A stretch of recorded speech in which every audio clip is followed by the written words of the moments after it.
Olá, estamos de volta à aula de número 10. Na aula de hoje vou fazer mais alguns testes dos tópicos que vimos na aula passada. Tinham dois testes de tabelinha que eu pedi para vocês tentarem fazer antes de eu começar os outros tipos de exercícios que podem aparecer nesse tópico do edital de vocês, ok? Vamos lá. Três técnicos, Amanda, Beatriz e Cássio, trabalham no banco. Um deles no complexo computacional, o outro na administração e o outro na segurança do sistema financeiro. Não respectivamente. A praça de lotação de cada um deles é São Paulo, Rio e Porto Alegre. Sabe-se que Cássio trabalhando... Para. Antes de começar a ler as dicas, escreve aqui Amanda, Beatriz e Cássio. E o que eu quero descobrir de cada um deles? O que eu quero descobrir de cada um deles? O cargo que eles ocupam, né? Onde eles trabalham e tudo mais, e a cidade. Agora vamos começar a ler as dicas e tentar se situar. Cássio trabalha na segurança do sistema financeiro. Então eu vou aqui no Cássio e vou colocar segurança. Ele trabalha na segurança do sistema financeiro. Vai lá no enunciado e risca segurança.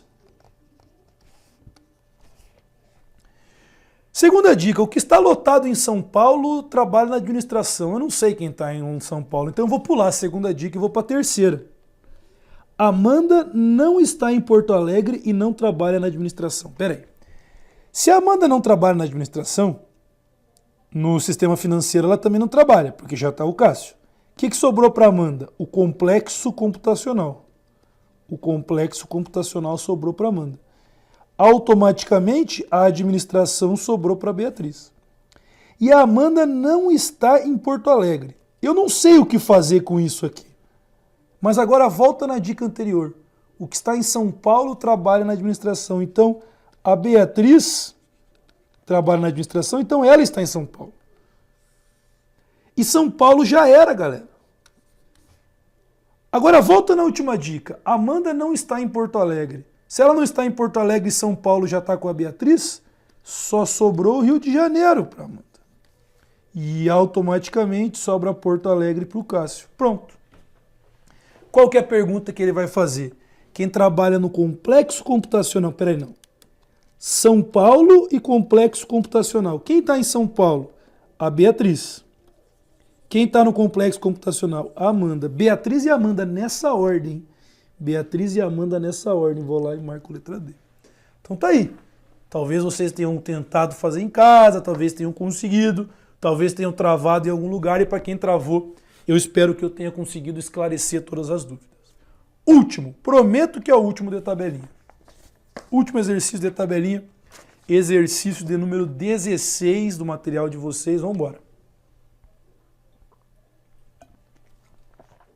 Os carros de Arthur, Bernardo e César são não necessariamente nessa ordem uma Brasília, uma Paraty e um Santana. Um dos carros é cinza, o outro é verde. Para.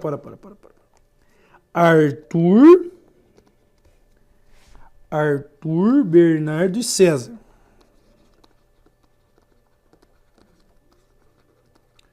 E eu quero saber o carro de cada um deles e a cor do carro de cada um deles. Os carros são Brasília, Paraty e Santana. Um dos carros é cinza, outro é verde, outro é azul. Cinza, verde e azul. O carro de... Para tudo. A primeira dica, agora eu vou começar a ler as dicas em amarelo. E ele diz assim, ó. O carro de Arthur é cinza. Acabou. O carro de Arthur é cinza, vem no Arthur, escreve cinza na cor. O carro de César é o Santana. Se o carro de César é o Santana, vem aqui no carro de César e coloca o Santana. E automaticamente o Santana deixa de existir e o cinza deixa de existir. E a última dica é, o carro de Bernardo não é verde, nem cinza, porque cinza já é o de Arthur. Se o do Bernardo não é verde nem cinza, só sobrou o azul para o Bernardo. Automaticamente o cinza cai para o César. E o carro de Bernardo não é a Brasília. Não é a Brasília, o carro de Bernardo não é a Brasília, e também não pode ser o Santana, que o Santana já é do César. O que sobra para o Bernardo? A Paraty. E a Brasília cai lá pro Arthur. Leia o que está escrito em amarelo e vê se não entra em conflito com a sua tabela. O carro de Arthur é cinza. Opa, peraí. Ó, já entrou em conflito, hein? Qual que é o último? O carro de Bernardo não é verde. Se não é verde e também não é cinza, o carro de Bernardo...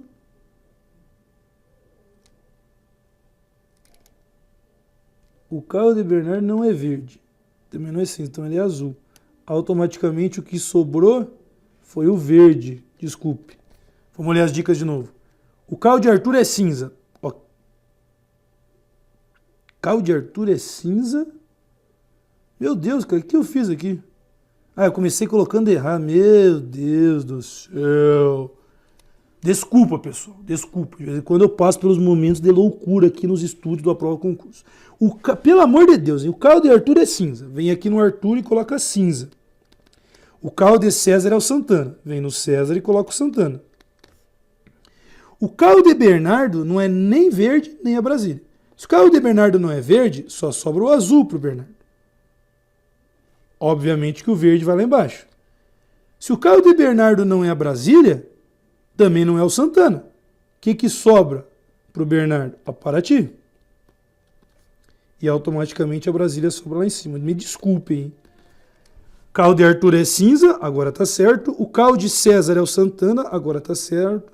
O carro de Bernardo não é nem verde e nem a Brasília, agora tá certo. Nessa ordem, Brasília, Paraty, Santana, cinza, azul e verde. Cinza, azul e verde. Cadê você, meu filho? Letra D, cinza, azul e verde. Então tá aí. Foi até interessante. Eu não vou falar que eu errei de propósito, que eu não errei, eu me confundi mesmo. Mas foi até interessante eu ter errado para vocês perceberem o quão importante é aquela parte final. Depois de preencher todas as dicas, volta nelas, leia elas de novo e veja se nenhuma daquelas dicas entra em conflito com o que você fez. Eu só percebi que eu tinha me confundido e feito o exercício errado quando eu li as dicas e percebi que as dicas estavam entrando em conflito com a minha tabela. Eu falei, peraí, fiz coisa errada. Aí eu voltei e corrigi. Então vocês só vão ter essa chance de voltar e corrigir se vocês perceberem. E só vai ter como perceber se depois de distribuir os elementos, você tiver o capricho de ler as dicas de novo e verificar se a tua tabela não entra em conflito com nenhuma das dicas. Ok? E dentro desses tópicos do edital que envolvem esse tipo de exercício, também envolvem os exercícios de grau de parentesco. Costumam ser um pouquinho desafiadores. Vamos ver o que acontece no exercício de número 9 da FCC. Vamos ler, vamos discutir, vamos pensar e vamos tentar chegar a uma conclusão sobre esse exercício de número 9. Leia lá. As relações seguintes referem-se a uma família em que não há duas pessoas com o mesmo nome. Raul é pai de Sofia, que é neta do pai de Flávio. Larissa é sobrinha de Raul. A partir dessas informações, conclui-se que é necessariamente... Peraí. Raul é pai de Sofia. Então vou colocar aqui. Raul tem uma esposa, que eu não sei quem que é, e a Sofia é a filha. Beleza. Sofia é neta do pai de Flávio. Sofia é neta do pai de Flávio. Agora, peraí. Sofia é neta do pai de Flávio. Quer dizer que o pai de Flávio é vô da Sofia. Então existe um Flávio, que está aqui, e o pai dele está aqui. E a Sofia é neta dele. Ah, quer dizer que a Sofia é filha do Flávio. Não, já foi dito que a Sofia é filha do Raul. Ou seja, só sobra uma coisa. Se a Sofia é filha do Raul e a Sofia é neta do pai de Flávio, quer dizer que o Flávio é o quê da Sofia? Tio. Flávio é tio de Sofia. Essa é a primeira conclusão que eu chego. Beleza. Flávio é tio de Sofia. Agora, Larissa é sobrinha de Raul. A Larissa é sobrinha de Raul. Senhor, quer dizer então que a Larissa é filha do Flávio. Porque daí o Raul é irmão do Flávio e é tio da Larissa, ué. Fecha tudo bonitinho. E perceba que a letra A já está aqui reluzente, querendo te abraçar. Larissa é filha de Flávio. Mas eu não tenho essa certeza. Ué, por que você não tem essa certeza? Quando ele diz que Larissa é sobrinha de Raul, pode ter um terceiro irmão, por exemplo, Jonas, e a Larissa está aqui. filha do Jonas. Então são 3 irmãos. Raul, Flávio e Jonas, e a Larissa é sobrinha do Raul do mesmo jeito. Então a Larissa ser sobrinha do Raul não obriga ela a ser filha do Flávio. Ela pode ser filha de um outro irmão ou de uma outra irmã do Raul. Então a letra A é pegadinha. Cuidado, cuidado. Eles estão querendo te derrubar. Letra B. O pai de Flávio tem uma filha. Não sei. Eu sei que o pai de Flávio tem um filho, que é o Flávio. Se ele tem uma filha, eu não sei. Letra C. Raul e Flávio são irmãos. Professor, estou com uma vontade louca de marcar. Gente, o Raul é pai da Sofia. Então, professor, e o Flávio é tio, quer dizer que o Flávio é irmão do Raul? Não. O Raul pode ter uma esposa chamada Dirce e o Flávio é irmão da Dirce. Então ele é tio por parte de mãe da Sofia. Não necessariamente ele tem que ser irmão do Raul. Essa daqui é outra pegadinha.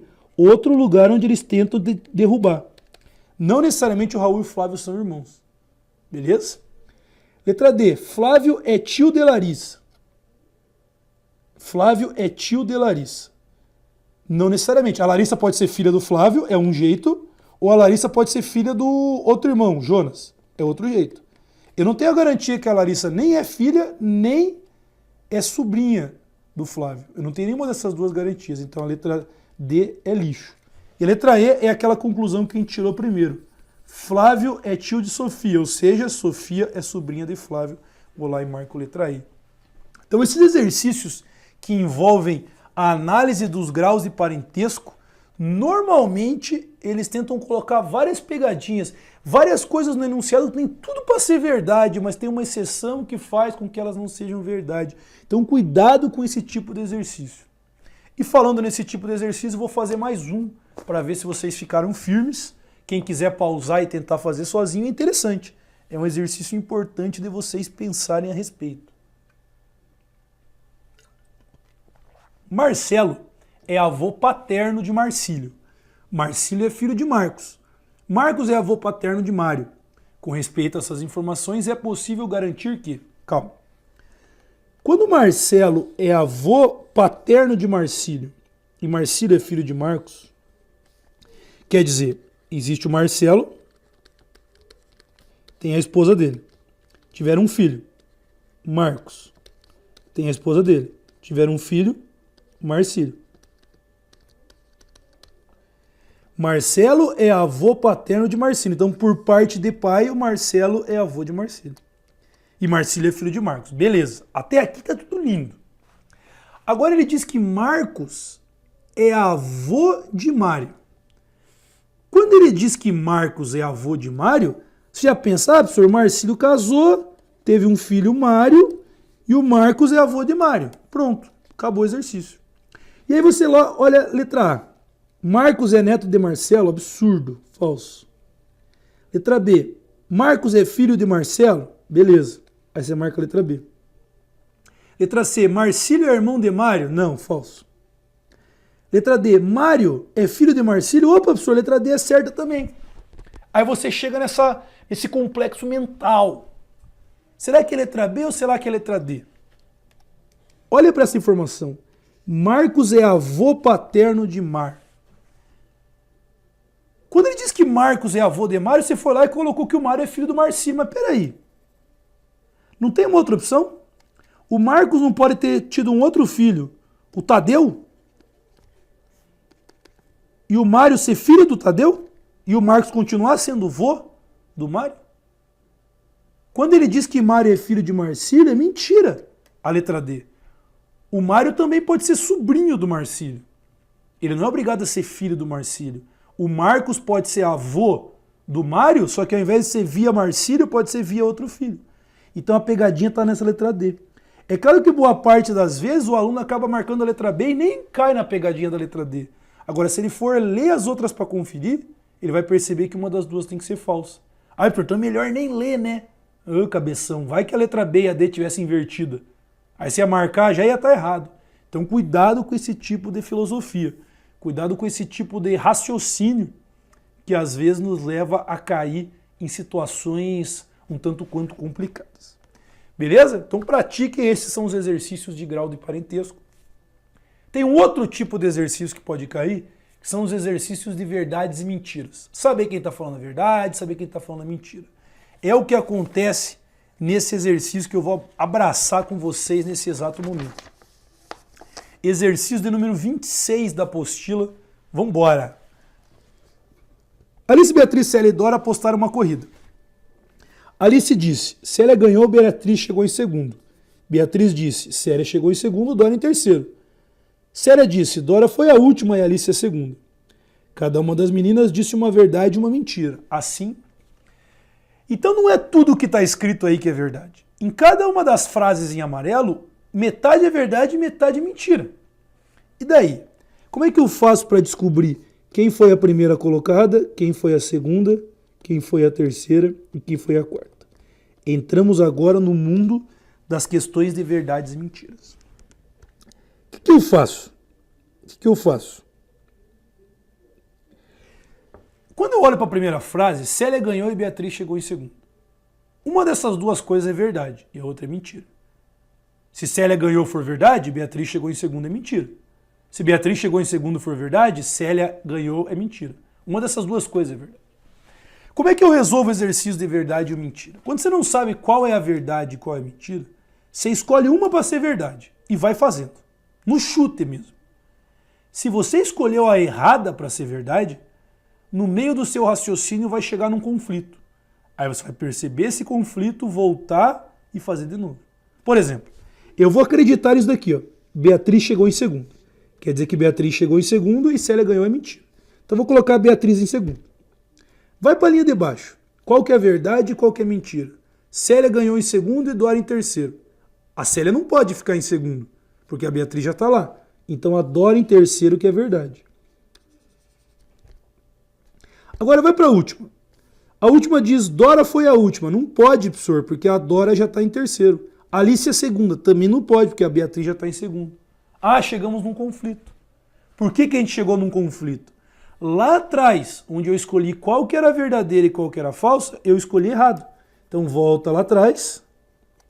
Eu tinha escolhido Beatriz chegou em segundo para ser verdade. Vou jogar no lixo. Vou escolher outra metade. Célia ganhou. Coloca a Célia no começo.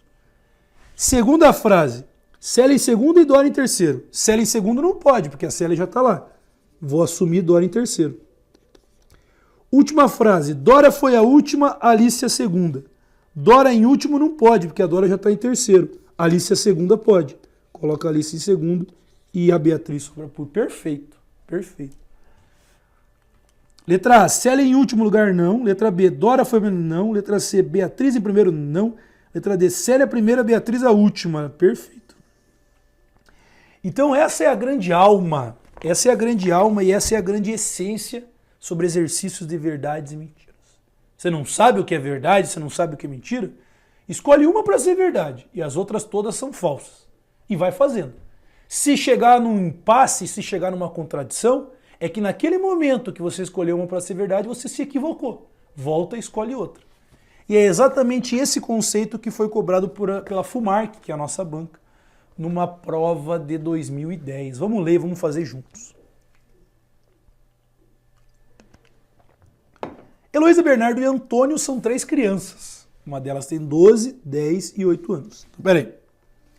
Heloísa, Bernardo e Antônio, e as idades são 8, 10 e 12, não necessariamente nessa ordem. Agora, leia essa frase. Apenas uma das frases abaixo é verdadeira. Ou seja, não são essas 3 coisas que estão aí embaixo que são verdade. Uma delas é verdadeira, as outras 2 são falsas.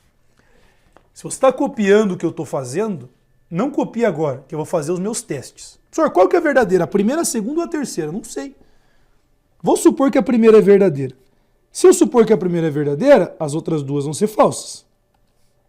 E eu vou acreditar nisso. Vamos testar. Vou testar minha primeira hipótese. Primeira hipótese.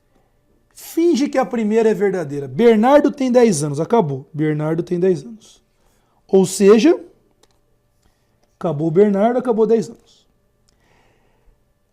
Letra número 2. Heloísa não tem 10 anos. Isso é falso.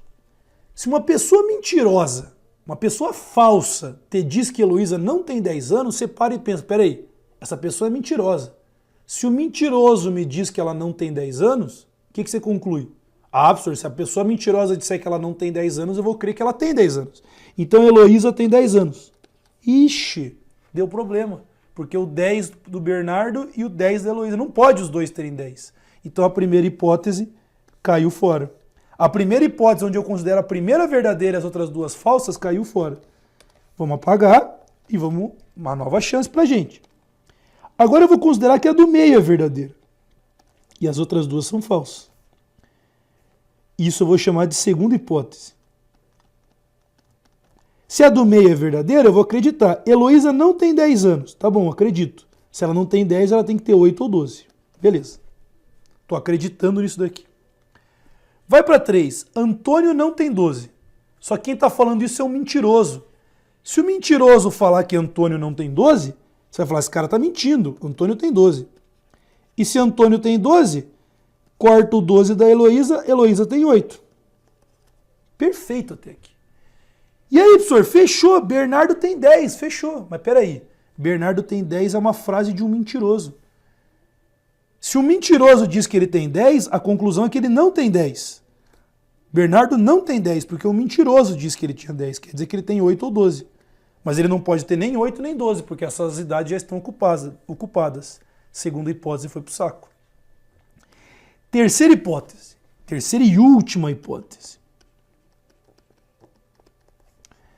Já que a primeira sendo verdadeira não deu certo e a segunda sendo verdadeira não deu certo, vamos tentar com a terceira sendo verdadeira e as outras falsas. Terceira hipótese. Vou supor que a terceira afirmação é verdade. Antônio não tem 12, vou acreditar. Se ele não tem 12, ele tem 8 ou 10. Vou acreditar nisso. Vai para de cima. Heloísa não tem 10. Quem disse isso? O mentiroso. Se o mentiroso diz que ela não tem 10, ele está mentindo. Então eu vou acreditar que ela tem 10, porque o cara está mentindo para mim. E quer dizer, se ela tem 10, risco 10 do Antônio, sobra 8 para o Antônio e 10 para a Heloísa. Vai para a primeira. Bernardo tem 10. Isso é mentira. O mentiroso diz que ele tem 10. Se o mentiroso diz que ele tem 10, eu não vou acreditar nisso. Quer dizer que ele não tem 10. Quer dizer que ele tem 8 ou 12. O Bernardo tem 8 ou 12. Só que 8 ele não pode ter, que já é a do Antônio. Sobra o quê? Sobra 12. Então Antônio tem 8, Heloísa tem 10 e Bernardo tem 12. Antônio 8, Heloísa 10 e Bernardo 12. Ele começou pela Heloísa, Heloísa 10, Bernardo 12, Antônio 8. Antônio 8. Então tá aí. Perceba que eu não sabia quem estava falando a verdade. Eu supus um deles para falar a verdade e fui falando, e fui fazendo. Tem um exercício que eu quero que vocês façam na apostila, que ele é bem parecido. Na verdade, ele é o mesmo exercício praticamente, só que é de outra banca. Esse que eu fiz foi o 29. O 27, galera, ele é bem parecido. Inclusive, eu diria que é basicamente o mesmo exercício. Só que ao invés de você saber a idade de pessoas, você quer saber a cor de bolas. Mas a dinâmica é exatamente a mesma. Inclusive, deixa eu ver um negócio aqui.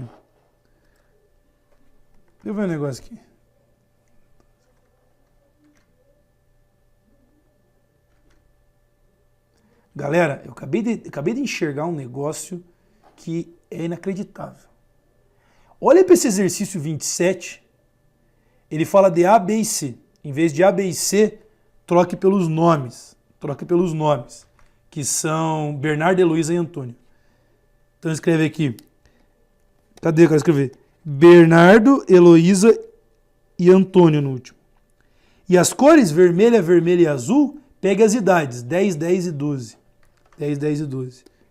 10, 10 e 12. É exatamente... Olha o plágio, galera. É exatamente o mesmo exercício. Eles trocaram os nomes, as bolas A, B e C, pelas cores Bernardo, Heloísa e Antônio. E as idades e as cores vermelha, azul e verde, que seja, e branca, por 10, 10 e 12. Galera, é o mesmo exercício. Eu ia dizer que é parecido, mas é mentira. É o mesmo exercício. Eu acabei de perceber isso agora. Eu não tinha percebido isso antes quando montei a apostila. Esse exercício 27, ele sempre fez parte da minha apostila dessa aula. Esse exercício 29 eu coloquei especialmente para vocês, que vão fazer um concurso da Banca FUMARC. E percebam que é exatamente o mesmo conceito. Exatamente o mesmo conceito, a mesma discussão. Beleza? E agora que eu já fiz exercício de verdades e mentiras, vamos falar de ordenamento. Quem é o mais alto, quem é o mais baixo e por aí vai. Mais um exercício da FUMARC, que agora fala sobre descobrir quem é o mais alto, quem é o mais baixo.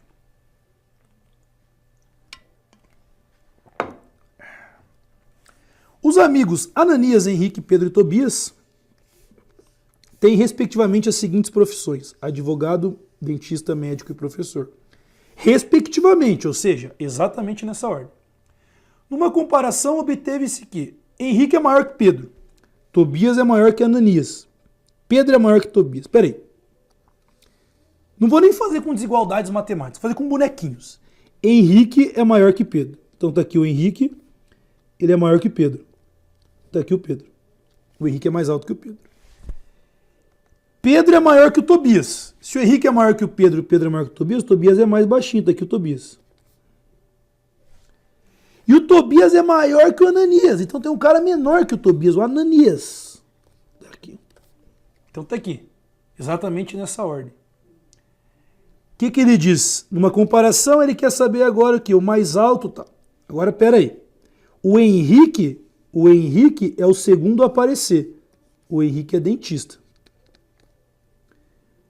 O Pedro é o terceiro a aparecer. O Pedro é médico.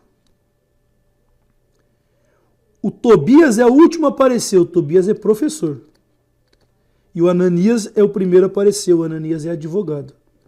Então o mais alto é o dentista e o mais baixo é o advogado. Que letra que eu marco? O mais alto é o dentista e o mais baixo é o advogado, a letra D. Então tá aí, ó, um exercício que fala descobrir quem é o mais alto, quem é o mais baixo. Percebam que eu devo ter feito entre 12 e 13 exercícios aqui, mas na apostila de vocês tem 29.